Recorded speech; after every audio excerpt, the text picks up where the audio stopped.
Nasib proyek IKN Kalimantan Timur setelah anggaran 2025 diblokir dan dipangkas, Kementerian PU dan UIKN cari solusi. Efisiensi anggaran diperintahkan Presiden Prabowo Subianto berimbas pada dipangkasnya anggaran untuk proyek IKN di Kaltim. Menteri Pekerjaan Umum Dodi Hanggodo menyebut sampai saat ini belum ada anggaran baru yang dialokasikan untuk pembangunan IKN untuk tahun 2025. Bahkan menurut Dodi, banyak anggaran kementerian yang dipimpinnya diblokir Menteri Keuangan Sri Mulyani setelah adanya instruksi penghematan anggaran dari Presiden Prabowo. Kelanjutan proyek infrastruktur IKN yang masih bertanggung jawab Kementerian Pekerjaan Umum dipertanyakan menyusul pemangkasan anggaran sebesar 80%. Di sisi lain, Kementerian PU masih punya beberapa proyek yang sudah ditender atau proyek yang skema multi-years kontrak di IKN. Oleh karena itu, Kementerian PU akan melakukan koordinasi dengan OIKN. Juga terbuka kemungkinan adanya penambahan anggaran untuk penyelesaian proyek IKN yang menjadi tanggung jawab Kementerian PU. Sebelumnya, Menteri PU Dodi Hanggodo mengajukan penambahan anggaran tahun 2005 untuk proyek IKN sebesar 14,87 triliun rupiah.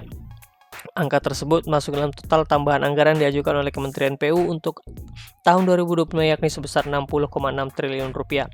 Secara rinci, pengajuan penambahan anggaran untuk IKN tersebut dibagi untuk sektor Direktorat Jenderal Bina Marga sebesar 9,9 triliun rupiah.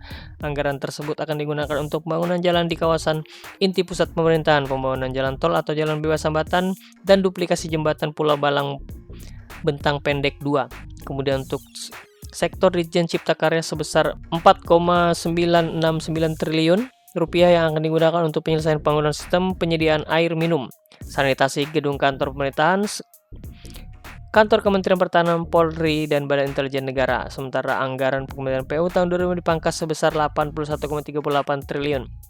Ini menyusul instruksi Presiden Republik Indonesia tahun 2025 tentang efisiensi belanja dalam pelaksanaan anggaran pendapatan dan belanja negara, anggaran pendapatan belanja daerah tahun anggaran 2025.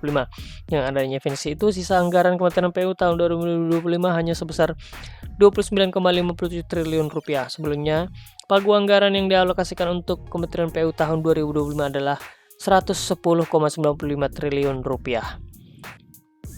Download Tribun X sekarang, menghadirkan lokal menjadi Indonesia.